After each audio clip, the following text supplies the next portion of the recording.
경기도 용인에요.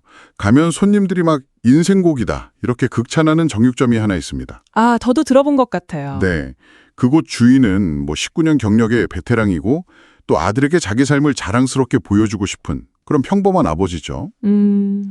그런데 만약에 이 전문가의 손이 과거에는 굶주림을 피하려고 쓰레기통을 뒤지던 9살 소년의 손이었다면 어떠실 것 같네요? 와, 그 대비가 정말 엄청나네요. 오늘 우리가 들여다볼 자료들이 바로 그 이야기입니다.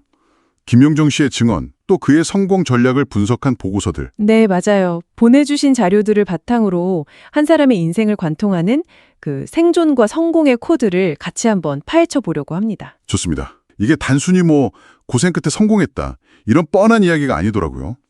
저희의 미션은 그 극한의 고난이 어떻게 다른 사람은 절대 흉내낼 수 없는 전문성으로 또 사업 철학으로 변모했는지 그 연결고리를 찾아내는 거군요. 바로 그거죠. 그 놀라운 연결고리를 한번 찾아보는 겁니다. 같이 한번 그 여정을 따라가 보시죠. 좋습니다. 그의 삶을 이해하려면요, 크게 한 3가지의 중요한 전환점을 따라가야 합니다. 세 가지요? 네, 첫 번째는 모든 걸 앗아간 고난의 행군 속에서의 그 처절한 생존기, 그리고 두 번째는 이름도 모르는 타인의 운정이 운명을 그냥 송두리째 바꾼 결정적인 만남, 그리고 마지막으로 그 모든 경험을 자신만의 독보적인 기술하고 철학으로 승화시킨 과정이죠. 이 흐름을 따라가다 보면 아마 평범한 성공기에서는 찾을 수 없는 아주 깊은 통찰을 발견하게 되실 겁니다. 그럼 첫 번째 전환점부터 시작해보죠. 이야기의 배경은 1990년대 북한, 바로 고난의 행군 시기입니다. 자료에 나오는 그 증언이 정말 충격적이었어요. 자고 일어나면 동네 곡소리가 항상 들렸다고요? 네, 죽음이 그만큼 일상이었다는 뜻이죠. 매일요? 네, 매일 국가 시스템이 완전히 붕괴된 시기였습니다. 배급이 끊기면서 수백만 명이 굶어 죽었으니까요. 당시 9살이었던 김용종 씨도 가족과 뿔뿔이 흩어져서 결국 꽃제비가 됩니다. 사실 그 꽃제비라는 말이 참 슬픈 말이잖아요. 먹을 걸 찾아서 제비처럼 떠도는 아이들을 뜻하는데 그렇죠. 당시 북한에는 그런 아이들이 너무나도 많았던 거고요. 그 어린 나이에 쌍둥이 동생이랑 같이 두만강을 건너서 중국으로 갔다고 합니다. 살기 위해서요? 네, 오직 살기 위해서였죠. 그런데 그가 중국 재래시장에서 버려진 과일을 주워 먹으면서 했던 회상이 아주 인상 깊어요. 천국을 만난 것 같았다고요. 천국이라뇨? 이게 역설적으로 당시 북한 상황이 얼마나 처참했는지를 보여주는 대목입니다. 북에서는 뭐 썩은 감자뿌리 하나 구하기도 힘들었는데 중국에서는 멀쩡해 보이는 음식이 쓰레기통에 막 쌓여 있었으니까요. 상상만 해도 참 가슴이 아프네요. 근데 그가 맛본 천국은 정말 짧았다고요. 네, 단 5일. 5일이요? 5일 만에 끝났습니다. 중국 공안에 발각돼서 강제 북송되는 과정에서 그만 쌍둥이 동생이랑 헤어지게 된 거죠. 그때 동생한테 꼭 찾으러 올게 이 약속을 남겼지만 그게 마지막이었습니다. 정말요? 네, 8년이라는 시간이 흐른 뒤에야 동생이 영양실조로 사망했다는 통지서를 받게 되죠. 정말 할 말이 없네요. 그 죄책감, 그 상실감을 평생 안고 살아가야 하는 거잖아요. 그렇죠. 자료를 보니까 그가 지금도 자기 생일을 챙기지 않는 이유가 바로 이것 때문이라고요. 네, 그의 증언에 따르면 내 생일은 동생의 제삿날이다 이렇게 말하는 대목이 나옵니다. 쌍둥이였으니까요. 이 경험은 뭐 단순한 슬픔을 넘어서서 무슨 수를 써서라도 살아남아야 한다는 그 절박함, 그리고 동생 목까지 살아내야 한다는 그 무거운 책임감을 그의 내면에 아주 깊이 각인시킨 계기가 된 겁니다. 그 책임감이 그를 다시 국경으로 이끌었군요. 근데 두 번째 탈북 방법은 이건 정말 상상을 초월해요. 이게 가능한 일인가요? 저도 자료를 보면서 몇 번이나 다시 읽었습니다. 북한 남양과 중국 도문을 잇는 국제 화물 열차, 그 밑에 매달려서 국경을 넘었다는 거죠. 잠깐만요. 기차 밑에요? 시속 수십 킬로미터로 달리는 그 쇳덩어리 구조물 어딘가에 매달려서 강을 건넜다고요? 네. 아니 어떻게 그게 가능하죠? 여기서 그의 아주 놀라운 기질이 드러납니다. 이게 그냥 무모함이나 객기가 아니었어요. 자료를 보면 무려 일주일 동안 매일 같은 시간에 기차역 주변을 정찰했다고 해요. 일주일 동안이나요? 네. 기차의 종류, 속도, 정찰 시간, 그리고 경비원들의 동선, 교대 시간까지 전부 파악한 거죠. 14살 소년이 무슨 특수부대 요원처럼 작전을 짰다는 거네요. 바로 그겁니다. 그는 경비가 가장 허술해지는 단 10분, 그 10분의 시간을 정확히 찾아냈습니다. 10분요? 네. 그리고 그 짧은 시간 안에 열차 하부에 몸을 묻고 국경인 두만강 철교를 건너는데 걸린 시간은 단 5분이었습니다. 5분? 네. 물론 그 대가로 아주 혹독한 동상에 걸려서 평생 후유증을 안고 살게 됐지만요. 정말 영화 같은 이야기인데 여기서 우리가 좀 주목해야 될 지점이 있는 것 같아요. 이 극한의 상황에서 보여준 치밀함, 그리고 실행력. 맞습니다. 이게 나중에 그의 사업과 어떻게 연결되는지 지켜보는 게 아주 흥미로울 것 같습니다. 정확히 보셨습니다. 위험을 분석하고 기회를 식별하고 단 한 번의 실행으로 성공시키는 능력. 훗날 우리가 보게 될 그 성공한 사업가의 모습, 그 원형이 바로 이 14살 소년의 탈북 과정에 고스란히 담겨 있는 셈이죠. 그렇게 목숨을 걸고 살아남은 그에게 정말 운명 같은 두 번째 전환점이 찾아옵니다. 1998년 12월 중국 도문에서 있었던 일이죠. 네, 당시 그는 여전히 굶주림에 시달리면서 구골로 하루하루를 버티고 있었어요.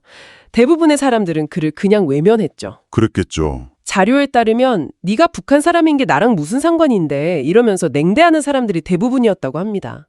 근데 한국에서 온 중년 관광객 단체는 달랐습니다. 어떻게 달랐나요? 그의 증언이 아주 생생해요. 그들은 더럽고 냄새나는 소년을 피하기는커녕 오히려 다가와서 막 끌어안고 같이 울어주었다고 합니다. 세상에. 그리고는 시장에 데려가서 따뜻한 밥을 사주고 두툼한 옷이랑 신발도 사주었죠. 평생 받아보지 못했을 그런 온정이었겠네요. 그게 전부가 아니었습니다. 관광객들은 버스 출발 시간이 되니까 각자 주머니를 다 털어서 돈을 모아 그에게 쥐어주었대요.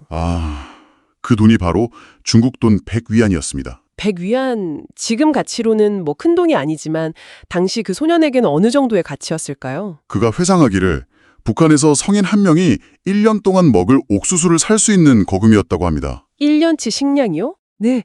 단순한 생존 자금을 넘어서 말 그대로 생명을 살린 돈이었죠. 하지만 이 100위안의 진짜 의미는 돈의 액수에 있지 않았습니다. 어떤 의미였죠? 그의 세계관을 완전히 뒤흔든 사건이었던 거죠. 북한에서는 남한 사람들을 미제 앞잡이, 철천 원수 이렇게 배우잖아요. 그렇죠. 그렇게 교육받죠. 그렇게 철저한 반한 교육을 받고 자란 소년에게 난생 처음 만난 남한 사람들이 보여준 모습은 충격 그 자체였던 겁니다. 같은 동족이라고 말하면서 아무 조건 없이 베풀어준 온정, 그 이념의 벽을 한순간에 허물어버린 거예요. 그래서 이 만남이 그의 마음을 대한민국으로 향하게 만든 결정적인 계기가 된 거군요. 이념이 아니라 그냥 사람이 사람에게 보여준 그 따뜻한 정이 인생의 항로를 바꾼 셈이네요. 맞습니다. 그 100위안은 단순한 지폐가 아니라 대한민국이라는 나라에 대한 첫인상이자 희망의 씨앗이었습니다. 그리고 마침내 2006년 그는 그 희망의 땅을 밟게 됩니다. 한국행 비행기 안에서 자유를 얻었다면서 감격의 눈물을 흘렸다는 대목에서는 저도 좀 뭉클하더라고요. 네. 하지만 한국에서의 현실이 마냥 장밋빛은 아니었죠. 네. 현실의 벽은 생각보다 높았습니다.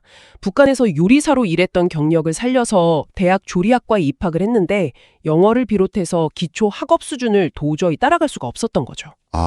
결국은 단 하루 만에 자퇴를 결심하게 됩니다. 하루 만에요? 보통은 어떻게든 버텨보려고 할 텐데 굉장히 빠른 결정이었네요. 그렇죠. 여기서 또 재미있는 일화가 하나 등장하죠. 바로 북한 이탈주민 정착지원시설 하나원에서 겪은 갈비찜 사건. 네. 아주 중요한 일화입니다. 식사로 나온 갈비찜을 보고 그가 펑펑 울었다는 겁니다. 다른 사람들은 그저 맛있는 음식이 나와서 좋아하는구나 이렇게 생각했는데 이유는 달랐습니다. 뭐였나요? 요리사 출신이었던 그의 눈에는 그 갈비의 질이 보였던 겁니다. 퀄리티가? 네. 북한은 물론이고 중국에서도 본 적 없는 최상급 원육이었던 거죠. 그는 우리 같은 사람한테 뭐라고 이렇게 좋은 음식을 주는가 하는 생각에 감격의 눈물을 흘렸다고 합니다. 와, 남들은 그냥 지나쳤을 한 끼 식사에서 그는 대한민국의 저력과 가능성을 본 거네요. 바로 그 지점입니다. 그리고 여기서 그의 빠른 자퇴 결정을 다시 봐야 해요. 이건 실패가 아니라 놀랍도록 기민한 전략적 방향 전환이라고 해석할 수 있어요. 전략적 방향 전환이요? 네. 그는 자신이 학업이라는 분야에서는 경쟁력이 없다는 약점을 하루 만에 인정한 겁니다. 그리고 동시에 하나원에서 본 그 최고급 갈비찜을 통해서 자신이 앞으로 뭘 해야 할지, 즉 고품질 원육 시장이라는 기회를 발견한 겁니다. 자신의 강점인 요리 경험과 새로운 기회가 만나는 지점을 아주 정확하고 빠르게 찾아낸 거죠. 와, 그렇게 연결되는군요. 어설프게 대학 공부에 매달리는 대신에 자기가 가장 잘할 수 있는 길을 택한 거네요. 맞습니다. 그는 곧바로 정육기술을 배우기로 결심하고 그 길에 무려 11년이라는 시간을 쏟아붓습니다. 11년이요? 네. 빠른 성공, 쉬운 길을 택한 게 아니라 누구도 따라올 수 없는 깊이 있는 전문성을 택한 겁니다. 이것이 바로 세 번째 전환점, 전문가의 탄생으로 이어지는 거죠. 11년의 담금질. 정말 긴 시간이네요. 그 시간을 거쳐 드디어 용인에 자신의 가게 동촌 축산을 열게 됩니다. 그리고 개업과 동시에 손님들 사이에서 폭발적인 반응을 얻기 시작하죠. 네. 그 성공 비결이 아주 명확하고 독창적인 철학이 있더라고요. 바로 고기의 4대 악순환을 끊어내는 것이었습니다. 네. 그가 스스로 정의한 개념이죠. 고객들이 고기를 사면서 겪는 가장 대표적인 불만, 4가지를 악순환이라고 부른 겁니다. 제가 한번 읊어볼까요? 첫째, 고기 특유의 냄새. 둘째, 고무처럼 씹히는 질김. 생각만 해도 싫으네요. 셋째, 폭폭한 식감. 그리고 마지막으로 살 때마다 맛이 막 들쑥날쑥하게 달라지는 비일관성. 듣고 보니 정말 고기 살 때마다 한 번씩은 겪어봤던 문제들이에요. 그렇죠. 그는 이 4가지 악순환을 끊어내지 못하면 내 가게는 망한다는 아주 확고한 신념을 가지고 있었습니다. 와, 단순히 좋은 고기를 파는 수준을 넘어서 고객이 겪을 수 있는 모든 부정적인 경험을 원천적으로 차단하는 데 자신의 모든 기술과 노하우를 집중한 겁니다. 여기서 저는 진짜 무릎을 탁 쳤습니다.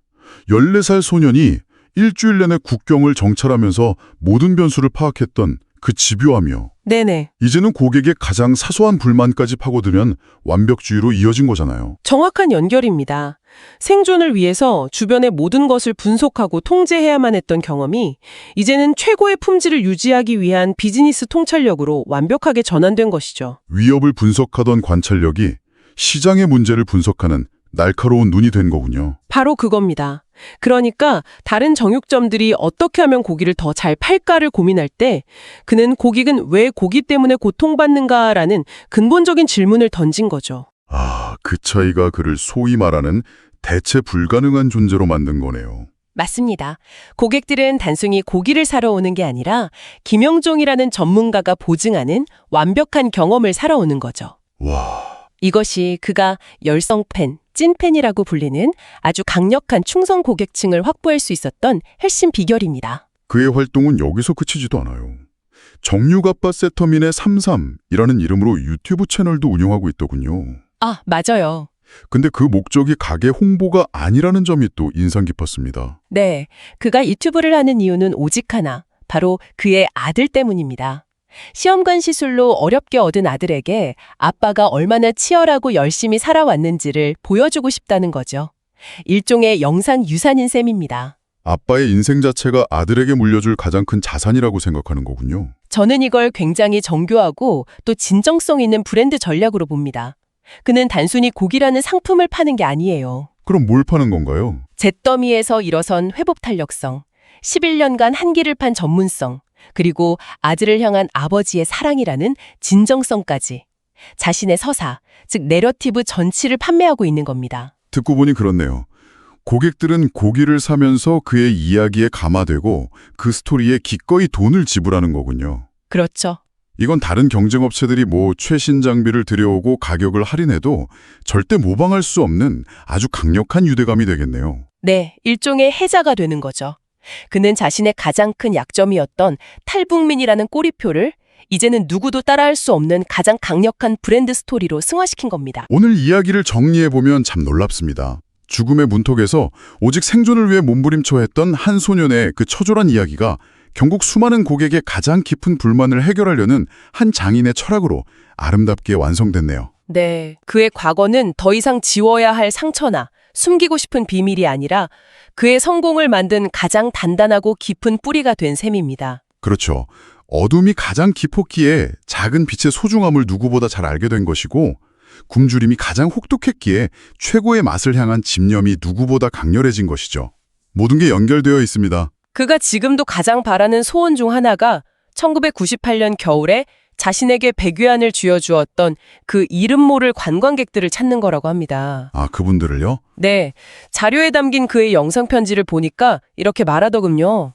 그때 저를 살려주셔서 너무 고맙습니다. 덕분에 제가 이렇게 번듯하게 성공해서 잘 살아가고 있습니다.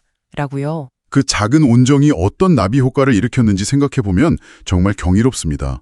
한 소년을 살린 그 이름 모를 사람들의 선의는 이제 수많은 고객에게 최고의 만족을 주고 또 우리 사회에 선한 영향력을 전하는 더 큰 이야기로 되돌아왔으니까요. 네, 정말 그렇습니다. 그의 이야기는 어쩌면 지금 이 순간 우리에게 이렇게 묻고 있는 것 같습니다.